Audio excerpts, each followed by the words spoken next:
Hello friends, welcome back. चलिए आज जो है केस सिनेरियो नंबर 10 को अब कंप्लीट करते हैं। केस सिनेरियो नंबर 10 में क्या गिवन है, हमारा स्टाइल आपको पता ही है, उसी हिसाब से पढ़ते हैं। चलिए, Sarabhai and Sarabhai associate a partnership form registered under GST. ठीक है सर, ये तो जीएसटी पे रजिस्टर्ड है तो रजिस्ट्रेशन की क्वेश्चन इस पे बनेगा नहीं। Is engaged in various types of business activities, it has provided details of the flowing activities undertaken by it in the current financial year. तो केस सिनेरियो नंबर 9 जैसा ही है, आपके पास में लिस्ट गिवन है, टोटल 7 सप्लाई 7 ट्रांजैक्शंस के बारे में गिवन है, उसके हिसाब से आपको यहाँ पे डिटरमिन करना है, क्वेश्चंस को सॉल्व करना है। चलिए जी स्टार्ट करते हैं पॉइंट नंबर 1 से। It supply taxable goods to Dhanush enterprise valuing 8 lakh रुपए in the month of April. ठीक है, with a credit period of 1 month for the payment. ठीक है, अप्रैल मंथ में इन्होंने दिया और उनको जो है क्रेडिट पीरियड दे दिया मई तक। आप मई तक पेमेंट करो बोल के। There after interest at the rate 12%। इसके बाद यदि पे करते हैं तो 12% की इंटरेस्ट रेट इनको एप्लीकेबल हो जाएगा। Okay, the payment received from Dhanush enterprise after the lapse of 2 month from the date of supply. अच्छा, इन्होंने 2 मंथ के बाद में मतलब जून के आसपास में इन्होंने पेमेंट किया है। अप्रैल से मई, ये तो क्रेडिट पीरियड ही था, आपके पास इस पे कोई डिले फी इस पे लगा नहीं, यहाँ पे 1 मंथ के लिए डिले फी इनको लग गया। और सेक्शन नंबर 15 क्या कहता है सर, हमें पता है सर, सेक्शन नंबर 15 कहता है कि जो भी इंटरेस्ट है या डिले फी है या पेनल्टी है, हम इसको क्या करेंगे, सेक्शन नंबर 15 के हिसाब से टैक्सेबल वैल्यू पे हम इंक्लूड करके चलेंगे। ये सेक्शन नंबर 15 कहता है, हम पढ़ के आए सर, हमें बिल्कुल पता है। तो इस पे क्या होगा, देखो 8 लाख की आपके पास में ट्रांजेक्शन है, 8 लाख की टैक्सेबल वैल्यू है। ठीक है, 8 लाख की जो सप्लाई की वैल्यू, टैक्सेबल वैल्यू तो अभी नहीं बोलेंगे हम इसको, सप्लाई की वैल्यू है। अब जो इंटरेस्ट इस पे लगा at the rate of 12% for 1 month, 1 month के लिए इस पे इंटरेस्ट लग गया, तो 8 लाख है, 12% करके हम करेंगे 1/12, तो 8 लाख का 1% हो गया ये लगभग में। तो ये कितने आ गए, 8,08,000 रुपीज यहाँ पे वैल्यू ऑफ सप्लाई। इस क्वेश्चन पे यदि क्वेश्चन बनता है, वैल्यू ऑफ सप्लाई का क्वेश्चन बनेगा, इस पे 8,08,000 रुपीज यहाँ पे इनको पेमेंट करना पड़ेगा। ठीक है, next, it इंटर्स into the contract for supply of 100 office chairs. Okay, इसका क्वेश्चन देख ही लेते हैं। क्वेश्चन नंबर 1 मस्ट प्रोबेबली होगा क्योंकि फर्स्ट आपके पास में ट्रांजेक्शन गिवन है। Value of supply made to the Dhanush enterprise assuming the interest on delayed payment to be exclusive of GST. Assume क्या करना है, वो एक्सक्लूसिव जीएसटी होगा क्योंकि टैक्सेबल वैल्यू पे हमें इंक्लूड करना ही है। वैल्यू ऑफ सप्लाई कितना होगा आपके पास में, 8,08,000 रुपीज, ये वैल्यू ऑफ सप्लाई होगा। चलिए जी क्वेश्चन नंबर 2 पे चलते हैं। क्वेश्चन नंबर 2 या ट्रांजेक्शन नंबर 2 पे चलते हैं। It इंटर्स into contract for supply of 100 office chairs at the rate of 15,000 with Ashoka mart on 21 अगस्त को। चलिए क्या हो गया, यहाँ पे टाइमलाइन एक ड्रॉ कर लेते हैं हम। 21 अगस्त को जो है 100 ऑफिस चेयर्स देने का कॉन्ट्रैक्ट किया गया 15,000 रुपीज पे। ठीक है सर, अब क्या हो गया, chairs are remove from the warehouse Sarabhai associate on 5 सितंबर। 5 सितंबर को रिमूव किया गया चेयर। तो हमें क्या लग रहा है, इतना पढ़ के हमें क्या पता चल रहा है कि भाई कहीं ना कहीं टाइम ऑफ सप्लाई का क्वेश्चन होगा इस पे। चलिए आगे बढ़ते हैं। ओके, 5 सितंबर पे अलोंग विद द इनवॉइस, अच्छा इनवॉइस भी उन्होंने इश्यू कर दिया सेट डेट का। Ashoka mart has paid 30% total contract value on 21 August and 70% after delivery on 10th of September. तो देखिए अब नेक्स्ट एक डेट आ गया आपके पास में 10 सितंबर, यहाँ पे डिलीवरी हो गया ऑफिस चेयर्स का और यहाँ पे इनको पेमेंट भी मिल गया। पेमेंट भी मिल गया यहाँ पे 5th ऑफ सितंबर को क्या हुआ, इनवॉइस की डेट है और रिमूवल की डेट है। तो टाइम ऑफ सप्लाई गुड्स के केस में क्या है आप बताओ सर, हमेशा से याद है टाइम ऑफ सप्लाई गुड्स के केस में क्या हो गया, देखो गुड्स के केस में यहाँ पे तो क्या हो गया, किस्म से कुछ भी नहीं हुआ, सिर्फ एडवांस मनी आपके पास में आए नहीं, एडवांस मनी भी यहाँ पे नहीं आया, यहाँ पे सिर्फ कॉन्ट्रैक्ट हुआ था। चेक कर लेते क्वेश्चन पे वापस से। और 21 अगस्त को इन्होंने एक कॉन्ट्रैक्ट किया, 5th ऑफ सितंबर 30% पेमेंट जो है इनको 21 अगस्त को ही किया था। तो इट मींस एडवांस मनी यहाँ पे आपके पास में एडवांस मनी आया। ठीक है, जो ट्रांजैक्शन यहाँ पे हुआ गुड्स है, गुड्स के केस में आपको पता है एडवांस मनी में हमें जो है जीएसटी नहीं देना, जीएसटी यहाँ पे नहीं देना, तो टाइम ऑफ सप्लाई यहाँ नहीं बना, यहाँ टैक्सेबिलिटी कुछ भी नहीं बना। 5th ऑफ सितंबर को क्या हो गया, इनवॉइस इश्यू हो गया, गुड्स रिमूवल भी हो गया। सेक्शन नंबर 31 क्या कहता है, सेक्शन नंबर 31 के यही कहता है कि भाई इनवॉइस इश्यू करने की डेट जो है, लास्ट डेट जो है आपके पास में गुड्स के केस में रिमूवल पे होता है। तो इनवॉइस सही टाइम पे इश्यू हुआ है और आपके पास में टाइम ऑफ सप्लाई भी कहीं ना कहीं यही होगा। डिलीवरी हम देखेंगे नहीं इसमें, पेमेंट बाद में ही है क्योंकि आपके पास में गुड्स जब इनवॉइस जब इश्यू करने की लास्ट डेट है और जब इनवॉइस इश्यू किए गए, व्हिच एवर अर्लियर देखना होता है, और पेमेंट जो है डेट ऑफ पेमेंट भी बाद में लेकर व्हिच एवर अर्लियर ही देखते हैं। तो अर्लियर क्या है, सबसे इंपॉर्टेंट डेट यहाँ पे बच गया 5 सितंबर। तो कहीं ना कहीं इसका टाइम ऑफ सप्लाई का यदि क्वेश्चन बनता है, टाइम सप्लाई क्वेश्चन बनता है इस पे, और टाइम ऑफ सप्लाई जो है यहाँ पे कितना आ गया आपके पास में 5 September would be the answer. चलिए आगे बढ़ते हैं। In the month of October it is provided services by way of transportation of the goods in goods carriages by road. Sir goods carriages, goods carriage का मतलब क्या, goods transport agency. Goods transport agency का मतलब क्या sir, RCM. कहीं ना कहीं RCM पे क्वेश्चन होगा इस पे। चलिए देखते हैं।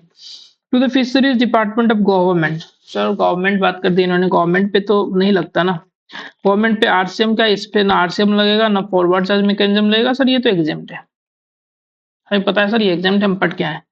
ठीक है, which is registered under GST only for the purpose of deducting tax at source. ठीक है, गवर्नमेंट एंटरप्राइजेस को जीएसटी वैसे लगेगा नहीं, टीडीएस के लिए ही वो टेक्निकली आपके पास में जो है रजिस्टर्ड होते हैं। Sarabhai associate is registered goods transport agency. अच्छा, ये जो हमारा साराभाई एंड साराभाई एसोसिएट्स है ये जीटीए ही हैं, और इन्होंने चार्ज किया 1,20,000 फॉर द सेट सर्विसेज। ठीक है, कोई नहीं, ये तो एग्जाम्ट होगा क्योंकि हमें पता है आरसीएम पे होने के लिए इनको गवर्नमेंट सर्विस है, आरसीएम उस पे लगेगा नहीं, फॉरवर्ड चार्ज मैकेनिज्म भी नहीं लगेगा क्योंकि गवर्नमेंट वाला है, एंड एग्जाम्ट तो ही होएंगे। अब चलते हैं नेक्स्ट पे। It also provided direct selling agent to an NBFC located in Mumbai in the month of दिसंबर फॉर ₹50,000। देखिए, डायरेक्ट सेलिंग एजेंट के केस में हमने कहीं ना कहीं केस नंबर 7 पे कवर था। डायरेक्ट सेलिंग एजेंट के केस में हमने क्या बोला था, यदि इन्होंने एक्सेप्शन पे हमें ध्यान देना है। यहाँ पे एक्सेप्शन क्या था आपके पास में, बॉडी कॉर्पोरेट, फॉर्म और एलएलपी। यदि इन्होंने प्रोवाइड किया है, सर्विस प्रोवाइडर यदि ये हैं, किसी को भी प्रोवाइड करते हैं, तो उस केस में क्या हो जाएगा, ये फॉरवर्ड चार्ज मैकेनिज्म पे एप्लीकेबल होगा, आरसीएम यहाँ पे नहीं लगेगा। बाकी केसेस में जो है आरसीएम यहाँ पे एप्लीकेबल हो जाएगा। तो इस केस में क्या हुआ है, देखो डायरेक्ट सेलिंग एजेंट हमें किसको देखना, सर्विस प्रोवाइडर को देखना। सर्विस प्रोवाइडर कौन है यहाँ पे, service provider Sarabhai and Sarabhai associate a partnership form. तो बस आगे देखने की जरूरत ही नहीं है, पार्टनरशिप फॉर्म है, इट मींस टू से एक्सेप्शन पे आ गया, मतलब डायरेक्ट सेलिंग एजेंट है होने के लिए, बट ये फॉरवर्ड चार्ज मैकेनिज्म पे लगेगा, रिवर्स चार्ज यहाँ पे नहीं लगेगा। चलिए सर आगे बढ़ते हैं। It organise business exhibition in the month of दिसंबर for which it received sponsorship fee. Sir फिर से आरसीएम की चेक कर रहे हैं, तो देख रहे हो आप रिवर्स चार्ज कितनी इंपॉर्टेंट है। रिवर्स चार्ज की एक लिस्ट है, बस वो लिस्ट आप पढ़ लो, इसी यूट्यूब चैनल पे भी आपको मिल जाएगा। हमने सारा लिस्ट जो अपडेटेड लिस्ट बीच में अपडेट हुआ था, वो अपडेटेड लिस्ट इसी यूट्यूब चैनल पे अपलोड किया हुआ है, आप उसको भी पढ़ लो, देख लो। ठीक है, स्पॉन्सरशिप फी 30,000 फ्रॉम धारा लिमिटेड। स्पॉन्सरशिप फी के लिए आपको अच्छे से याद होगा कि स्पॉन्सरशिप फी में क्या होता है, स्पॉन्सरशिप फी में जो सर्विस प्रोवाइडर है हमें उसको देखने की जरूरत ही नहीं है, सर्विस प्रोवाइडर बस एक टैक्सेबल पर्सन होना चाहिए, इतना देखना है। यदि सर्विस रेसिपिएंट जो है बॉडी कॉर्पोरेट है या फॉर्म है, तो इस केस में क्या हो जाता है, रिवर्स चार्ज मैकेनिज्म लगेगा, एल्स बाकी केसेस में हमें फॉरवर्ड चार्ज मैकेनिज्म पे देखना होता है। तो यहाँ पे हमें सर्विस रेसिपिएंट को चेक करना है। सर्विस रेसिपिएंट कौन है, सर्विस रेसिपिएंट इस केस में धारा लिमिटेड है। धारा लिमिटेड है, इट मींस टू से ये क्या हो गया आपके पास में, रिवर्स चार्ज मैकेनिज्म पे चले गया, क्योंकि ये धारा लिमिटेड एक बड़ी कॉर्पोरेट है। चलिए जी सर, ये तो पता चल गया, आगे बढ़ते हैं। It has a policy to provide free gift to its employees valuing 50,000। Sir ये 50,000 क्यों रखते हैं लोग, इतनी कंफ्यूजन क्यों क्रिएट करें। देखो कंफ्यूजन क्रिएट करने के लिए ये 50,000 रखते हैं आपके पास में। अप टू 50,000 जो आपके पास यदि याद है, शेड्यूल नंबर 1 पे जो पारा नंबर 2 है उस पे लिखा हुआ है, एम्प्लॉयर ने एम्प्लॉय को जो गिफ्ट दिया वो यदि 50,000 रुपए तक है, विदाउट कंसिडरेशन ही होंगे, तो इन दैट केस क्या होगा, कोई टैक्सेबिलिटी नहीं लगेगी, उसको हम एग्जाम्प्ट लेके चलते हैं। तो ठीक है, ये 50,000 रुपए तक ही है, इसलिए ये एग्जाम्प्ट हो गया, इस पे कोई टैक्सेबिलिटी मतलब सप्लाई ही नहीं है, टेक्निकली आप ये बोल सकते हो इस पे। ठीक है, रेस्ट चले आगे। It availed services of Dhruv Travel Agency for organizing a free vacation for its top performing employee in the month of December. GST 50,000 रुपए पे कर दिया। In the same month, it also paid GST of ₹20,000 for membership of Rudra's Fitness Center. Sir यहाँ से तो कुछ याद नहीं आ रहा था, बट यहाँ से तो याद आ गया, fitness centre, it means to say कहीं ना कहीं इन्होंने इनपुट टैक्स क्रेडिट का क्वेश्चन कहीं ना कहीं इससे बनता है कि section number 17 sub section number 5 पे ये कवर्ड है। अनलेस आपने एम्प्लॉयर ने एम्प्लॉय को जो सर्विस दी है, अनलेस दैट इज रेगुलेटेड, यदि वो लॉ से रिक्वायरमेंट है, तब जाके ही उसकी आपको आईटीसी मिलेगा, और ऐसा आईटीसी आपको नहीं मिलने वाला। तो इस केस में देखो फ्री वैकेशन सर्विस उन्होंने प्रोवाइड किया, अपने जेब से खर्चे किए भैया, इस पे आईटीसी आपको नहीं मिलने वाला। नेक्स्ट फिटनेस सेंटर पे तो इसे भी आईटीसी आपको नहीं मिलने वाला, क्योंकि कहीं पे भी रेगुलेटेड बाय लॉ नहीं है, उसकी जरूरत ही है बोल के। ठीक है, चलिए अब क्वेश्चन देख लेते हैं। ऑलमोस्ट जितने जो ट्रांजेक्शन उस पर जो क्वेश्चन बनते हैं वो तो हमने डिस्कस कर ही लिया। क्वेश्चन देख लेते हैं। Time supply of advance money जो 4,50,000 रुपए एडवांस मनी जो इनको मिला था, उसके लिए टाइम ऑफ सप्लाई क्या होगा। देखो गुड्स के केस में एडवांस पे कोई टाइम सप्लाई डिटरमिन करने की जरूरत नहीं है हमें, क्योंकि उस पर टैक्सेबिलिटी नहीं बनता तभी। ठीक है, नेक्स्ट आपके पास सर्विस यदि होता, सर्विस होता तो in that case time supply आपके पास में डेट ऑफ पेमेंट यहाँ पे अर्लियर हो गया, तो सर्विस के केस में 21 अगस्त हो जाता। बट इस केस में गुड्स के केस में जो है हमें टाइम सप्लाई देखने की जरूरत नहीं है, टाइम सप्लाई हमें बाद में देखना पड़ेगा। For the balance payment of 10,50,000 receive the time supplies, दोनों ही केस में क्या होगा आपके पास में 5 सितंबर ही होगा दोनों ही केस में। ठीक है, आपके पास ये आंसर होगा, ये वाला आंसर नहीं होगा। 5 सितंबर ही होगा, क्योंकि पूरी ट्रांजेक्शंस के लिए आपके पास टाइम सप्लाई क्या हो गया। देखो हमने यहाँ पे एक टेबल बनाया था पूरी ट्रांजेक्शंस के लिए, यहाँ पे टाइम सप्लाई की बात ही नहीं आई। टाइम सप्लाई 5 सितंबर हुआ, फुल ट्रांजेक्शन जो एक ट्रांजेक्शन से इस ट्रांजेक्शन के लिए टाइम सप्लाई क्या हो गया आपके पास में 5 सितंबर। इसको हम दो ट्रांजेक्शन की तरह नहीं देखेंगे, इनके सर्विस होता तो हमें देखना पड़ता है इसको। ठीक है, चलिए आगे बढ़ते हैं। Determine the value of outward supplies by Sarabhai associates on which tax is payable under reverse charge. अच्छा, रिवर्स चार्ज में तो हम तो ऑलरेडी यहाँ पे सेपरेट कर चुके हैं, हमें इजी हो जाएगा। देखो ये जीटीए नहीं है, एग्जाम्प्ट है क्योंकि गवर्नमेंट एजेंसी है। डायरेक्ट सेलिंग फॉरवर्ड चार्ज में आ गया।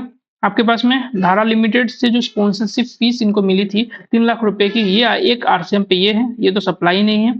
पॉइंट नंबर 6 का पॉइंट नंबर 7 जो है 17.5 पे ब्लॉक्ड क्रेडिट है, तो आरसीएम के लिए बस ये आगे आपके पास में 3 लाख जो आपके आंसर होनी चाहिए, that is point number D. Answer जो है आपके पास में यहाँ पे पॉइंट नंबर डी आंसर हो जाएगा। चलिए आगे बढ़ते हैं। आगे बढ़ने के लिए आपके पास में क्या गिवन है 4 नंबर में, free gifts of value of ₹50,000 provided Sarabhai and Sarabhai associate to each of its employ.